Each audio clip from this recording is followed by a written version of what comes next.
Hello and welcome to my channel, fellow learners. Today, we're delving into Class 9 English, Unit 5, Ethics, Norms and Values, Reading 1, Why I'm Sorry Doesn't Always Translate, Exercise Solution. If you find value in our discussions and solutions, make sure to hit that subscribe button below and turn on the notification bell so you never miss out on our upcoming lessons and helpful content. A.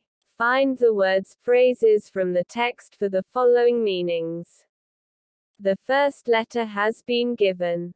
A. To have difficulty saying something clearly or correctly, trip over. B. Showing too much emotion, effusive. C. Became annoyed or offended, bristled. D. Accustomed to do something, inured. E. The fact of being responsible, culpability. F. A statement saying that you strongly believe something to be true, assertion. G. To say or believe that something is the result of a particular thing, attribute. H. Connected with the meaning of words and sentences, semantic. I. A very slight difference in meaning, nuance. B. Match the first halves in column A with their endings in column B to make complete sentences. Answers. A. Americans didn't show sympathy to Akio Toyoda's effusive apologies. B. People are accustomed to an apology in Hong Kong. C. Japanese use an apology to repair the damaged relationship. D. American participants seemed less interested in a second research. E. Researchers found similar patterns in East Asian countries. C. Answer the following questions. A. Why did Japan become annoyed with the U.S. submarine commander? Answer. Japan became annoyed with the U.S. submarine commander because he didn't immediately apologize after colliding with and sinking a Japanese fishing boat off Hawaii in 2001. B. How do Americans and Japanese perceive an apology? Answer.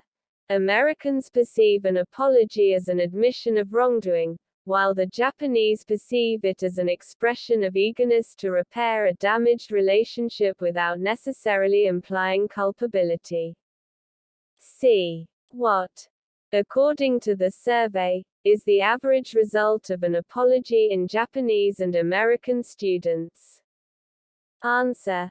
According to the survey, Japanese students recalled issuing an average of 11.05 apologies in the previous week, while U.S. students recalled just 4.51.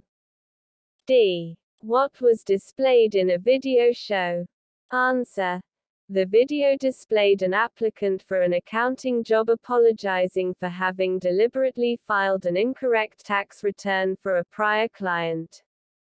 E. Who were the respondents of the second study? Answer. The respondents of the second study were undergraduates from both the United States and Japan. F. How can the executives apply an apology? Answer. Executives can apply an apology as a tool for facilitating negotiations, resolving conflicts, and repairing trust by understanding the cultural nuances and differences associated with apologies in different cultures.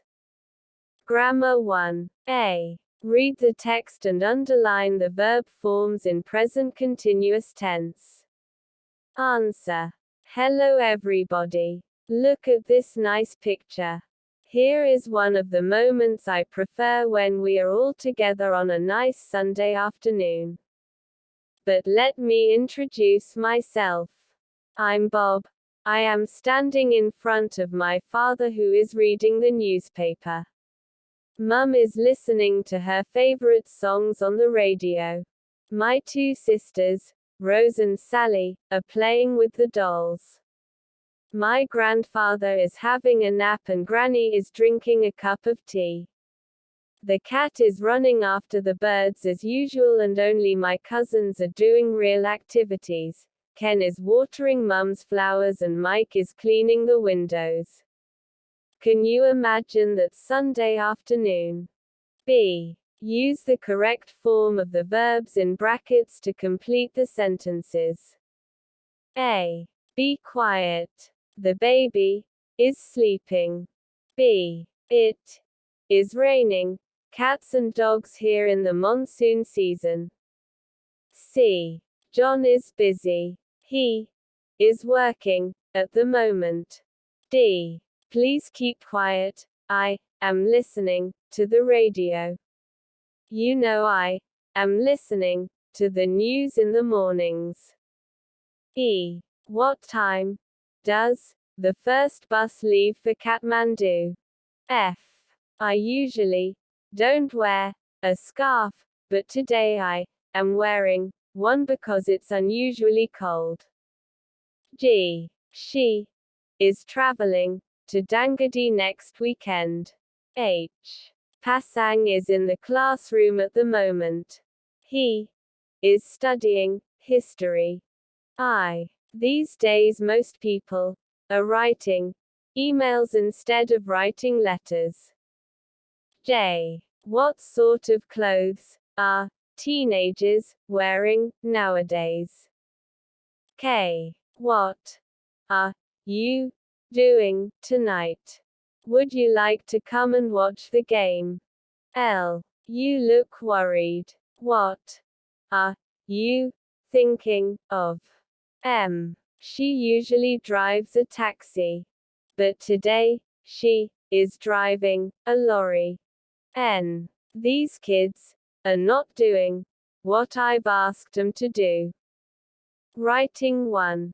B. The pie charts below show the information about household expenditure in Nepal in 2004 and 2011. Write an interpretation of the charts, making comparisons where necessary. Answer. Household expenditure in Nepal. The two pie charts show that the proportion of household expenditure in Nepal allocated to food decreased between 2004 and 2011, while the proportion allocated to non-food items increased. In 2004, the largest proportion of expenditure, 59%, was on food. Expenditure on non-food items made up the remaining 41%, with the largest share of that 28.7% going to housing, followed by education 9.5% and other non-food items 3.8%.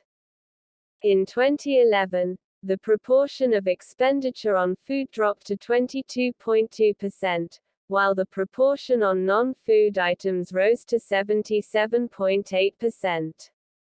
The largest share of non-food expenditure in 2011 went to housing, 61.5%, followed by education, 11%, and other non-food items, 6.3%.